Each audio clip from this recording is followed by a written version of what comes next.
بسم الله الرحمن الرحيم.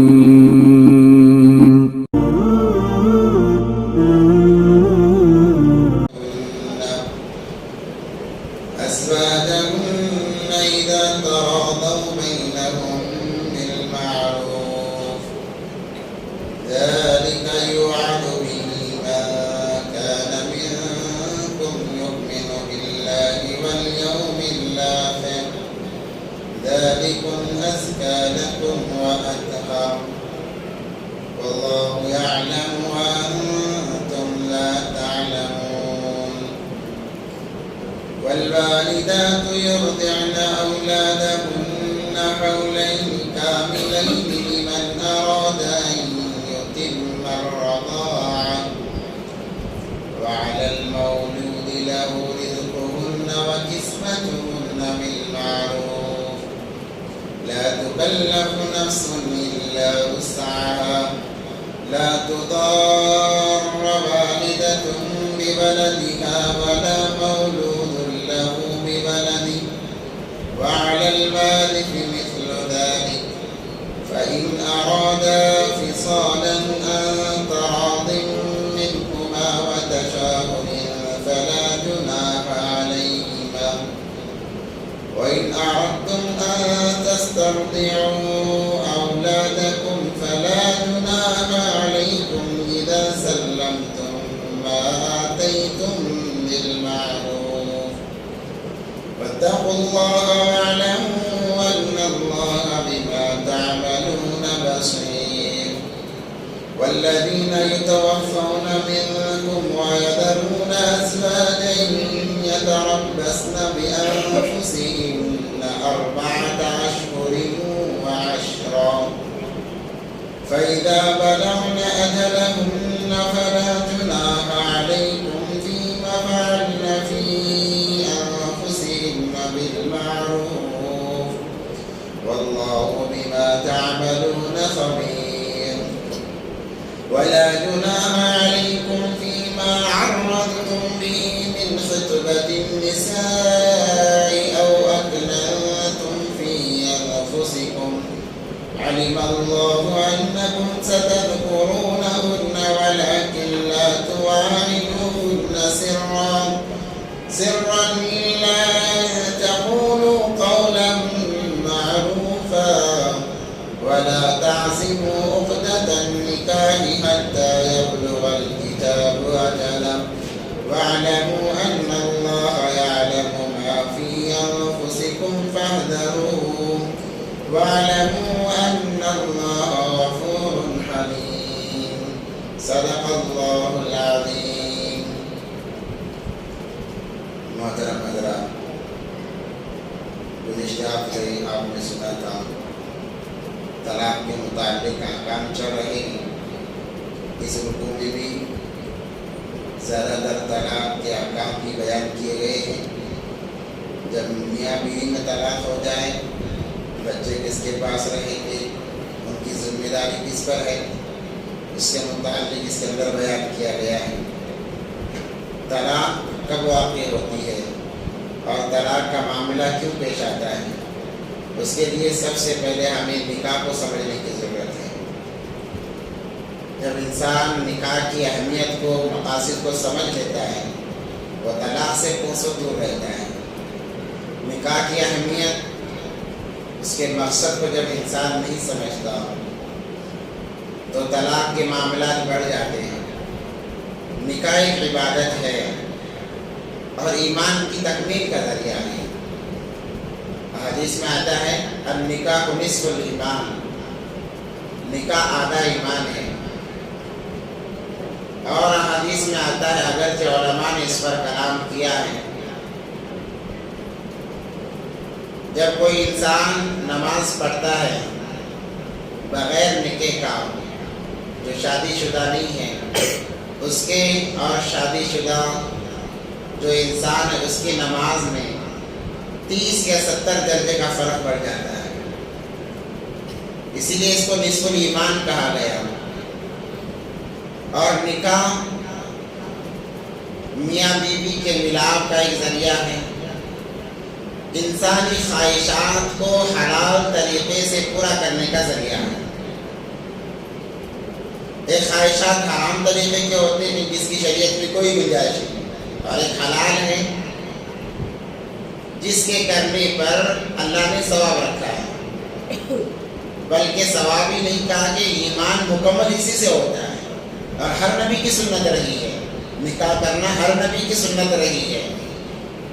چند نبی کے نام آتے ہیں جن کے نکاح نہیں ہوئے ہیں، اس میں حضرت یحییٰ علیہ السلام، حضرت ادریس، حضرت عیسیٰ علیہ السلام۔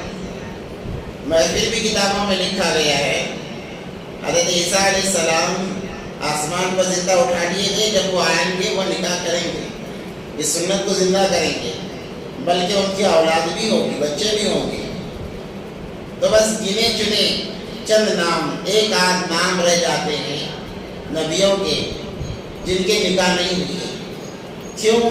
حضرت یحییٰ علیہ السلام کو شہید کر دیا گیا، اگر رہتے تو شاید نکاح ہو جاتا، اگر وہ دوسری بحث ہے۔ تو ایک فطری چیز ہے نکاح کرنا۔ آج نکاح کا نام لیتے ہی ہمارے ذہنوں میں بڑا لمبا خرچہ آ جاتا ہے کہ نکاح کے لیے اتنے ہزار یا اتنے لاکھ کی ضرورت پڑتی ہے، حالانکہ یہ غلط سوچ ہے۔ نکاح جتنا آسان ہے اتنا کوئی چیز آسان نہیں ہے، نکاح بہت آسان ہے۔ دو لوگ مل گئے، ایجاب قبول کر لیا، بس نکاح ہو گیا۔ اس کے لیے نہ لوگوں کو جمانے کی ضرورت ہے، نہ گھروں کو سجانے کی ضرورت ہے، بس بچہ بالغ ہونا چاہیے، بچی بالغ ہونا چاہیے، نکاح کے لیے یہی کافی ہے۔ بعض کتابوں میں لکھا ہے کہ کفو کو دیکھا جاتا ہے، خاندان کو دیکھا جاتا ہے، وہ ہمارے فطرت کے اعتبار سے دیکھا جاتا ہے، ورنہ لوگ تانے دینے لگتے ہیں، اس لیے خاندانوں کو دیکھا جاتا ہے، ورنہ کوئی ضروری نہیں ہے۔ آج نکاح مشکل ہو گیا، زنا آسان ہو گیا۔ جب زنا آسان ہو گیا، ہر ایک اس میں مبتلا ہو گیا، اس کے بعد نکاح ہوتا ہے۔ نکاح سے پہلے زنا میں لوگ زندگی گزارتے ہیں، پھر نکاح ہوتا ہے، جب حقیقت سامنے آتی ہے تو پھر طلاق ہوتا ہے۔ طلاق کی وجوہات دو ہیں، ایک نکاح کو تاخیر سے کرنا،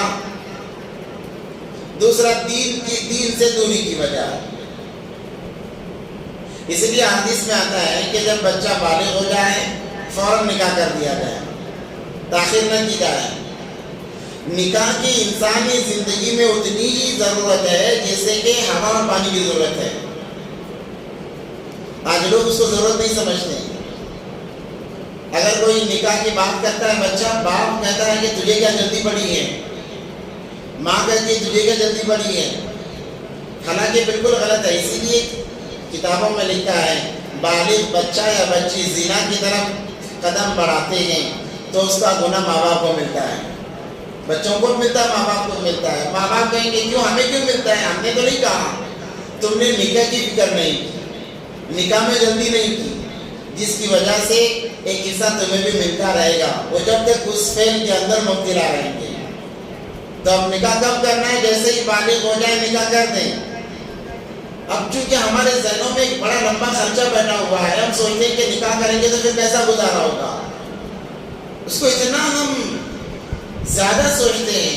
بس ایک انسان کو پڑھانا ہے گھر میں اپنے، بس یہی نکاح ہے۔ ایک پرائے انسان کو اپنا بنا کر بڑا لینا ہے اپنے گھر میں، اسی کو تو نکاح کہتے ہیں۔ اب کہیں گے خرچے کا کیا معاملہ، ہر انسان اپنی روزی لے کر آتا ہے۔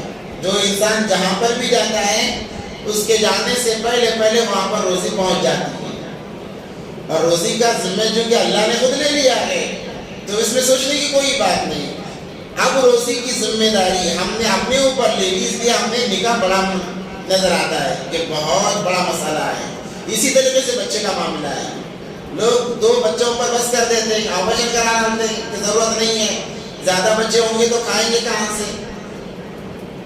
اللہ نے خود وعدہ کیا ہے وَأْمُرْ أَهْلَكَ بِالصَّلَاةِ وَاسْتَبِرْ عَلَيْهَا لَا نَسْأَلُكَ رِزْقًا، آپ بس نماز کا حکم کیجیے، اس کے پابند رہیے، روزی ہم آپ سے کمانا نہیں چاہتے، نحنو نرزقک، روزی ہم خود دینے والے ہیں۔ آج ان آیات پر ہمارا یقین نہیں ہے، اس لیے کیا کرتے ہیں کہ بچے کھائیں گے کہاں سے، اس لیے بچوں کا پیدا ہونا ہی بند کر دیا، جو کہ حرام بھی ہے گناہ بھی ہے۔ کہ ایک بچہ اگر آ رہا ہے تو ہمیں خرچہ زیادہ نظر آتا ہے کہ اتنے خرچے پڑیں گے، حالانکہ وہ اپنا رزق پہلے سے طے شدہ اس کا رزق ہے، وہ لے کر آتا ہے، بس ہم اسے ذریعہ بنتے ہیں، وہ تو اپنا رزق لے کر آتا ہے۔ اسی لیے اس معاملے میں بھی لوگ حرام کام کر رہے ہیں بچوں کو روک کر، اور اس معاملے نکاح کے معاملے میں بھی نکاح کی تاخیر کر کے اپنی اولاد کو گناہ کی طرف پھیر رہے ہیں۔ اللہ نے تو وضاحت فرما دی کہ یہ تمہاری فطرت میں ہم نے رکھا ہے، نکاح کرنا، عورتوں کی طرف مائل کا ہونا، یہ فطرت میں ہے انسان انکار نہیں کر سکتا۔ اگر کوئی انسان انکار کر رہا ہے تو انسان نہیں بلکہ فرشتہ ہے وہ، کیونکہ فرشتے کے اندر کسی چیز کی خاصیت نہیں ہے، نہ اسے بھوک، نہ پیاس، نہ نکاح کی اسے ضرورت ہے، تو پھر وہ تو فرشتہ ہے۔ اس لیے نکاح جلدی کریں۔ ایک انسان پڑھ رہا ہے تو دونوں طرف سے معاملات طے ہوں۔ وہ اپنے بچے کو اپنے گھر میں رکھیں، جب وہ ضرورت پوری کر رہے تھے، آپ اپنے بچے کی ضرورت پوری کر رہے تھے، دونوں ملے رضامندی ہو گئے کہ جب تک ان کا کام نہیں لگ جاتا، ایک انسان کی ذمہ داری آتی ہے، آپ اٹھائیں، ابھی ہم اٹھا لیں گے، اتنا بڑا لمبے خرچے کی کوئی ضرورت نہیں ہوگی۔ آج ہم شریعت سے ہٹ گئے، دین سے ہٹ گئے، نظام سے ہٹ گئے، جس کی وجہ سے حالات ہیں، خصوصاً بے حیائی عام ہو رہی ہے۔ تو نکاح کو تو ہم تاخیر کرتے ہیں، جس کی وجہ سے بچے اور بچیاں زنا کی طرف جاتے ہیں، کیونکہ فطری چیز ہے، بھوک فطرت ہے، انسان چاہے تب بھی لگے گی، نہ چاہے تب بھی لگے گی۔ جنسی خیالات، خواہشات فطری چیز ہے، انسان چاہے تب بھی آئیں گے، نہ چاہے تب بھی آئیں گے۔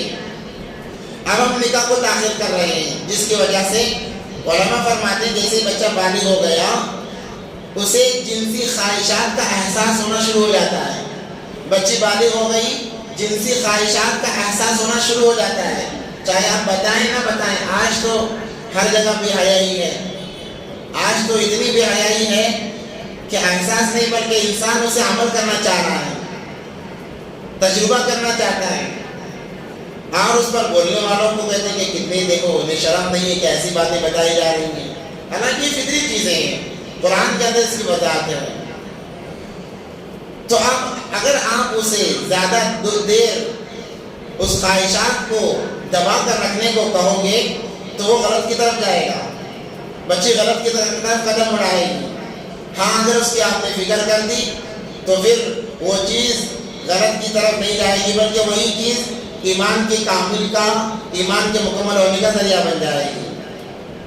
نکاح تاخیر ہوا تو تعلقات دوسروں سے بھی، اب جب نکاح ہوتا ہے تو پرانے تعلقات کسی نہ کسی طریقے سے سامنے آ جاتے ہیں، جس کی وجہ سے شوہر اس چیز کو برداشت نہیں کر سکتا۔ اب برداشت نہیں کر رہا تو پھر لڑائی شروع ہو جاتی ہے، لڑائی شروع ہو گئی، معاملہ طلاق تک آتا ہے۔ اور دوسری وجہ یہ ہے کہ دین کا علم نہیں ہوتا، بیوی کے حقوق معلوم نہیں ہوتے کہ بیوی کے ساتھ کیسی زندگی گزارنا ہے، نہ باپ سکھاتا ہے، نہ ماں سکھاتی ہے۔ اب ہر کوئی یہ چاہتا ہے شوہر مجھے خوش رکھے، بیوی چاہتی ہے کہ شوہر مجھے خوش رکھے، شوہر چاہتا ہے کہ بیوی مجھے خوش رکھے۔ اب دونوں اپنے اپنے خوشی کے لیے لڑ رہے ہیں، معاملہ طلاق تک آ جاتا ہے۔ یہ دو چیزیں ہیں، نکاح کی تاخیر اور دین سے دوری کی وجہ سے طلاق واقع ہو جاتی ہے۔ اکثر و بیشتر یہی معاملہ سامنے آ جاتے ہیں۔ اس لیے نکاح سے پہلے لڑکے کو بھی حقوق سمجھایا جائیں، لڑکی کو بھی حقوق سمجھایا جائیں، یہ دونوں خاندانوں کی ضرورت ہے، ذمہ داری ہے۔ ہاں اس کے باوجود نباہ نہیں ہو رہا ہے، تب اگر طلاق ہو رہا ہے تو طلاق کے آداب بتائے کہ پہلے طلاق دی جائے، ایک طلاق دی جائے، 3 مہینے کے اندر اگر رجوع کر لے تو پھر ویسے ہی زندگی گزاریں گے، اگر رجوع نہیں کیا دوسری طلاق دے دے، پھر 3 مہینے انتظار کرے، اس کے بعد میں آرام کے ساتھ میں اسے کچھ ہدیہ دے کر، بیوی کو کچھ ہدیہ دے کر بھیج دے اور اسے اپنے گھر میں عزت گزارنے دے۔ اس سے بدنامی نہیں ہوگی، لوگوں میں چرچا نہیں ہوگا کہ فلاں کی بیوی بچی کا طلاق ہو گیا، کیونکہ آپ نے اسے اپنے گھر میں رکھا ہے، اس کی ضرورت کو آپ پوری کر رہے ہیں عدت کے معاملے میں. آپ قریب نہیں جائیں اگر آپ کو چھوڑنا ہے. تو جیسے ہی عدت مکمل ہو گئی اسے اگر مہر نہیں دیا تو مہر دے دے, اگر مہر دے بھی دیا ہے تو اپنے طرف سے کچھ اسے ہدیہ دے دے, کیونکہ مدت اس نے آپ کے ساتھ میں گزاری ہے, اسے دے کر اسے فارغ کر دیں. یہ آداب ہے شریعت کے اندر طلاق دینے کے. مگر چونکہ دین کا علم ہمارے پاس نہیں ہے, ہم طلاق کے معاملے میں اتنا جھگڑتے ہیں کہ اللہ حفاظت فرمائے, پورے شہر کو پتہ چل جاتا ہے کہ فلاں کا طلاق ہو رہا ہے. تو جس کی وجہ سے دوسرا سے نکاح کرنے کے لیے کوئی تیار نہیں ہوتا اور دوسرے رشتے سے جلدی نہیں ملتے, جس کی وجہ سے وہ ویسے ہی بغیر شوہر کی زندگی گزارتی ہے. اور اللہ تبارک و تعالیٰ نے قرآن میں فرمایا, نبی پاک صلی اللہ علیہ وسلم کی حدیث مبارکہ ہے, طلاق شدہ ہو یا بیوہ ہو, جیسے ہی ان کی عدت ختم ہو جائے فوراً نکاح کر دیا جائے. کیوں؟ اس کے اندر بہت باریکی ہے. یہ باریکی ہے کہ دیکھو ایک انسان دن میں 4-5 مرتبہ کھاتا پیتا ہے, اگر اسے آپ کھانے سے روکو گے تو وہ کہیں نہ کہیں سے ضرور کھاتا رہے گا. وہ اپنے آپ کو روک نہیں سکتا, کیونکہ دن میں 4 سے 5 مرتبہ کھانے کی اس کی عادت اور فطرت ہے. وہ ہم اس پر الزام نہیں لگا سکتے, وہ فطرت ہے. اگر آپ روکو گے تو پھر وہ کسی نہ کسی طریقے سے کہاں نہ کہاں سے وہ اپنا پیٹ بھر لے گا. ویسے ہی شادی شدہ عورت ہو یا شادی شدہ مرد ہو, ایک انہیں فطرت ان کے سامنے آ گئی ہے, اگر آپ اس فطرت کو بدلنا چاہو گے نکاح سے دور رکھ کر تو پھر وہ حرام کی طرف جائیں گے. اسی لیے بیوہ کے نکاح میں دوہرا اجر ہے, طلاق شدہ کے نکاح میں دوہرا اجر ہے, کرانے والے کو بھی کر لینے والوں کو بھی. یہ آج چونکہ یہ رواج ختم ہو چکا ہے. صحابہ کے دور میں آپ دیکھیں گے کوئی صحابی اللہ ماشاءاللہ ایسا نہیں ملے گا جس کی 2 سے زائد بیویاں نہ ہو اور باندیاں نہ ہو. اور اب ہم یہ نہیں کہہ سکتے کہ وہ تو ایسے تھے ویسے تھے, وہ کچھ نہیں بلکہ وہ فطرت ہے. آج ہم فطرت کے لیے شریعت کو دبا رہے ہیں. گناہ ہمارے لیے آسان ہو جا رہا ہے اسی لیے کہ ہم نے فطرت کو نہیں سمجھا ہے. جو انسان فطرت کو سمجھ لے گناہ سے وہ کوسے دور رہے گا اور بچتا بھی رہے گا. تو اس رکوع کے اندر اسی کا تذکرہ ہو رہا ہے. وَإِذَا طَلَّقْتُمُ النِّسَاءَ فَبَلَغْنَ أَجَلَهُنَّ, جب تم اپنے عورتوں کو طلاق دے دو اور وہ اپنی عدت کو پوری کر لیں, 3 ماہ والی 3 حیض مکمل ہو جائیں, فَلَا تَعْزُلُوهُنَّ أَن يَنكِحْنَ أَزْوَاجَهُنَّ, تو تم انہیں نہ روکو اپنے پہلے شوہروں سے نکاح کرنے میں. وَإِذَا تَرَاضَوْا بَيْنَهُمْ بِالْمَعْرُوفِ, جب دونوں کے آپس میں رضامندی ہو. اب ایک مرد نے اپنی ایک بیوی کو طلاق دے دیا, اب اس نے دوسرا نکاح کر لیا, دوسرے نے بھی طلاق دے دیا.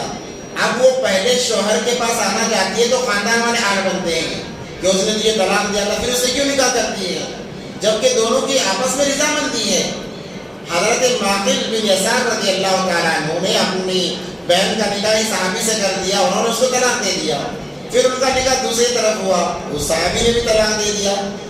تو پہلے شوہر نے پھر دوبارہ نکاح کا جب پیغام دیا, حضرت معقل بن یسار نے بڑے سخت الفاظ کہے اور شرم دلائی, یاد دلائی کہ میں نے اپنی بہن کو تمہارے نکاح میں یہ سمجھ کر دیا کہ تم اچھے انسان ہو, تم نے تو طلاق دے دیا اور پھر دوبارہ آئے ہو. جب یہ بات نبی پاک صلی اللہ علیہ وسلم کو معلوم ہوئی تو یہ آیات نازل ہوئی کہ انہی شوہروں کے پاس اگر وہ بیویاں جانا چاہتی ہیں تو تم آگ نہ بنو, تم دیوار نہ بنو, بلکہ خوشی کے ساتھ میں ان کا نکاح انہی کے ساتھ میں کر دو. اسی کے اندر تمہارے لیے بھی بھلائی ہے, ان کے لیے بھی بھلائی, آپس میں رضامند ہو کے کر رہے ہیں. اس لیے رکاوٹ نہیں بننی چاہیے. اذا تراضوا بینہم بالمعروف, بھلے طریقے سے ان کا نکاح کر دیا جائے. دوسری بات یہ ہے کہ طلاق دے دی, پہلی طلاق ہو گئی, دوسری طلاق عدت جیسے ہی ختم ہو گئی, اب عورت کو اختیار ہے دوسری طلاق کے بعد کی جو عدت ہے وہ عدت کے ختم کے بعد عورت کو اختیار ہے, چاہے وہ اسی شوہر کے ساتھ میں دوبارہ نکاح کے ذریعے سے باقی رہے یا پھر دوسرے شوہر سے نکاح کر لے. اگر وہ دوسرے شوہر سے نکاح کرنے جا رہی ہے تو پہلا شوہر ہار بنتا ہے کہ میں دیکھتا ہوں اس کا نکاح کیسے ہوتا ہے. یہ زیادتی ہے بلکہ گناہ ہے. آگ نہ بنے, تم نے فارغ کر دیا, اب اسے اختیار ہے جہاں چاہے وہ نکاح کرے. ذَلِكَ يُوعَدُ بِهِ مَنْ كَانَ مِنْكُمْ يُؤْمِنُ بِاللَّهِ وَالْيَوْمِ الْآخِرِ, یہاں پر وہی قید لگائی جا رہی ہے، یہ نصیحت ہے ان لوگوں کے لیے جو اللہ پر ایمان لاتے ہیں اور آخرت کے دن پر ایمان لاتے ہیں، یعنی مسلمان۔ ذالکم ازکی لکم واطہر، اس کے اندر تمہارے لیے پاکیزگی بھی ہے اور بھلائی بھی ہے۔ واللہ یعلم وانتم لا تعلمون، اور اللہ جانتے ہیں تم نہیں جانتے۔ والوالدات یرضعن اولادہن حولین کاملین لمن اراد ان یتم الرضاعہ، عورتیں اپنے بچوں کو دودھ پلائے پورے 2 سال، دودھ پلانے کی مدت ہے 2 سال، مکمل 2 سال دودھ پلانے کی مدت ہے۔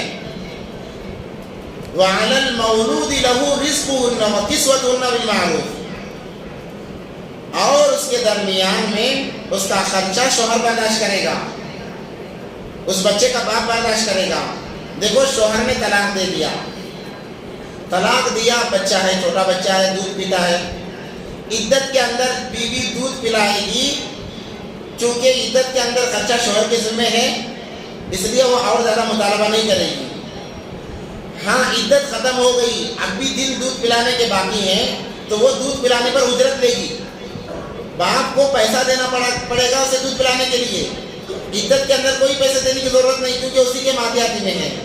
جیسے ہی عدت ختم ہو گئی تو جب تک وہ دودھ پلائے گی، دودھ پلانے تک کا اسے خرچہ دینا پڑے گا بیوی کو، کپڑوں کے اعتبار سے بھی، کھانے پینے کے اعتبار سے بھی یہ شوہر کی ذمہ داری ہے۔ لا تکلف نفس الا وسعها، اللہ تبارک و تعالیٰ کسی کو انسان کی حیثیت سے زیادہ مکلف نہیں بناتے۔ لا تضار والدۃ بولدها ولا مولود له بولدہ، اور زیادتی نہ کرے اس بچے والی عورت پر بچے کی وجہ سے کہ میں پیسے نہیں دوں گا یا خرچہ نہیں برداشت کروں گا، یہ زیادتی ہے، زیادتی کرنے کا حق نہیں ہے۔ اور نہ لڑکی والے زیادتی کریں اس بچے کی وجہ سے والد پر کہ تیرا بچہ ہے تجھے اتنا زیادہ دینا پڑے گا، جیسے کہ آج کل ہوتا ہے۔ مثال کے طور پر ایک بچے کا خرچ ماہانہ 3000 روپے ہے تو وہ 5000 روپے کا مطالبہ کرتے ہیں، یہ زیادتی ہے۔ نہ اس طرف سے زیادتی کی گنجائش ہے کہ نہیں بچے کو الگ کر دیا جائے اور خرچہ نہ دیا جائے، نہ اس طرف سے اجازت ہے کہ زیادتی لے کر زیادہ پیسے ہینٹ لیں۔ دونوں کو معتدل رکھا گیا ہے۔ وعلی الوارث مثل ذلک، اور اگر شوہر کا انتقال ہو گیا تو اس کے جو وارثین ہیں، شوہر کے جو وارثین ہیں ان پر ضروری ہے کہ وہ دودھ پلانے تک کے اخراجات دیں، چونکہ مال جب بچتا ہے، وراثت کا جو مال بچتا ہے تو یہی مستحق لیتے ہیں۔ تو جب شوہر مر گیا تو انہی وارثوں پر ضروری بنتا ہے کہ اس بچے کے اخراجات کو برداشت کریں۔ فَإِنْ أَرَادَا فِصَالًا عَنْ تَرَاضٍ مِّنْهُمَا، اور جب وہ ارادہ کرے دودھ چھڑانے کا رضامندی کے ساتھ میں، دونوں مشورہ کر لیں۔ عورت اکیلی دودھ چھڑا نہیں سکتی، شوہر کی اجازت دینا ضروری ہے، اسی لیے مشورے کا لفظ لایا۔ اللہ تبارک و تعالیٰ نے مشورے کی بڑی اہمیت دی ہے، اسی لیے تو کہا گیا کہ مشورے کے اندر خیر ہے۔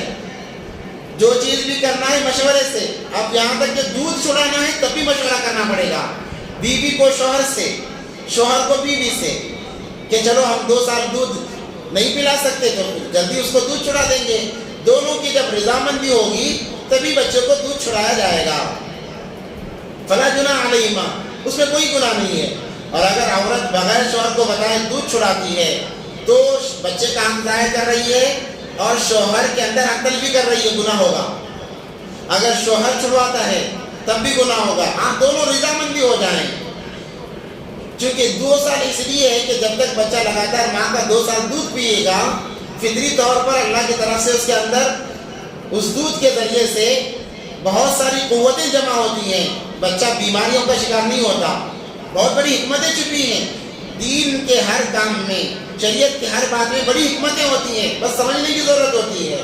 آج دودھ نہیں پلاتے 6-7 مہینے یا زیادہ سے زیادہ سال بھر، آج تو ماڈرن مائیں نکل گئی ہیں، بچہ پیدا ہو گیا تو بس ڈبے کے حوالے کر دیتی ہیں کہ دیکھو جو عورت اپنے بچے کو دودھ نہیں پلاتی، 1 یا 2 مہینے پلا کر چھوڑ دیتی ہے، وہ اپنے بچے کے حق کو ضائع کر رہی ہے۔ جب بچہ بڑا ہوگا ماں کے حق کو ضرور ضائع کرے گا۔ آج وہی تو ہو رہا ہے، بچپن میں ماں باپ نے بچے کے حق کو ضائع کیا، جیسے ہی بچہ بڑا ہو گیا، قدرت پا لیا، ماں باپ کے حق کو ضائع کرتا ہے، کیونکہ بچپن میں انہوں نے اس کے حق کو ضائع کر دیا تھا۔ اس لیے